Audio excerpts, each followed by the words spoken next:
அன்புள்ள மிதுன ராசி அன்பர்களே, வணக்கம்.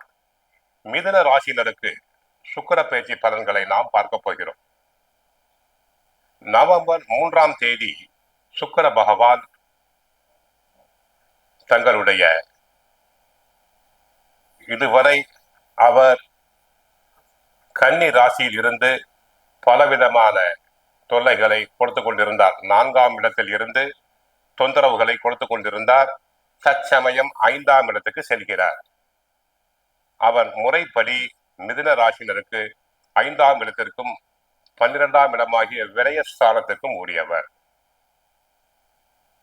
இதுவரை 4ஆம் இடத்தில் நீச்சமான சுக்கிர பகவான் பலவிதமான தொல்லைகள், பெண்களால் தொல்லைகள், வருமான குறைவு, கணவருடன் மனஸ்தாபம், எடுத்ததுக்கெல்லாம் சண்டை சச்சரவுகள் போன்றவை நடந்து இருக்கும். கடன் வாங்கியிருப்பீர், தொழிலில் நஷ்டம், கலைத்துறை அன்பர்களுக்கு பண வாய்ப்புகள் குறைந்திருக்கும். இனி அந்த நிலைமை மாறும்.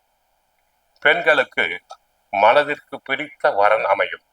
இதுவரை தடங்கலான தாமதமான காரியங்கள் மனதிற்கு சந்தோஷம் தரும் வகையில் அமையும். கலைத்துறை அன்பர்களுக்கு ஆதாயம் உண்டாகும். பல வரவுகள் தங்களுக்கு அதிகரிக்கும். ஆடல் பாடல் நாட்டியத்தில் ஆர்வம் அதிகரிக்கும். வருமானம் பெருகும். புகழ் உண்டாகும். அபரிமிதமான பணவரவுகள் உண்டாகும். பழைய கடனை அடைப்பீர். சேமிப்பை தொடர்வீர். சினிமா நடிகைகளுக்கு புது பட வாய்ப்புகள் உண்டாகும். நல்ல கதை அம்சம் கொண்ட படங்கள் தங்களுக்கு கிடைக்கும். தயாரிப்பாளர்கள் புது படம் தயாரிக்கலாம்.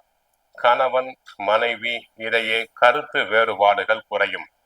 முதலில் எடுத்ததுக்கெல்லாம் சண்டை போட்டுக் கொண்டு இருந்தீர்கள். எந்நேரம் உரசல் உண்டாகி இருக்கும். தற்போது அந்த நிலைமை தங்களுக்கு மாறுகிறது. சிலர் கலை நிகழ்ச்சிகளுக்காக வெளி மாநிலங்கள், வெளிநாடுகளுக்கு சென்று வரலாம். வெள்ளி ஆபரணங்கள் வாங்கலாம். ஆடைகள் சேரும். மனதிற்கு ரம்யமான நிகழ்ச்சிகள் நடைபெறலாம். கலஸ்தரகாரகன் சுக்கிரனை நாம் சொல்கிறோம். யாருக்கு சுக்கிரன் பாதிப்பு உண்டாகிறதோ திருமண தடங்கல்கள் இருக்கும். ஜாதகத்தில் சுக்கிரன் பெண்களுக்கு நீச்சம் அடைந்திருந்தாலோ மறைந்திருந்தாலோ கணவருடைய அன்பு அனுசரணை இருக்காது. கையில் பணம் தங்காது. அதை போன்றவர்கள் கோவிலுக்கு சென்றால் மகாலட்சுமி தாயாரை வழிபடுங்கள். மகாலட்சுமி ஸ்தோத்திரத்தை தாராளமாக தாங்கள் கூறலாம். ஆக மொத்தம் இதுவரை 4ஆம் இடத்தில் இருந்து பலவித கஷ்டங்கள் துயரங்களை கொடுத்த சுக்கிர பகவான் 5ஆம் இடத்துக்கு சென்றிருக்கிறார். அங்கு இருக்கும் சூரியன் புதனுடன், ராசிநாதன் புதனுடன் சேர்ந்து இருப்பதால் நன்மைகள் பெருகும். வாழ்க வளமுடன். மங்களம் உண்டாகட்டும்.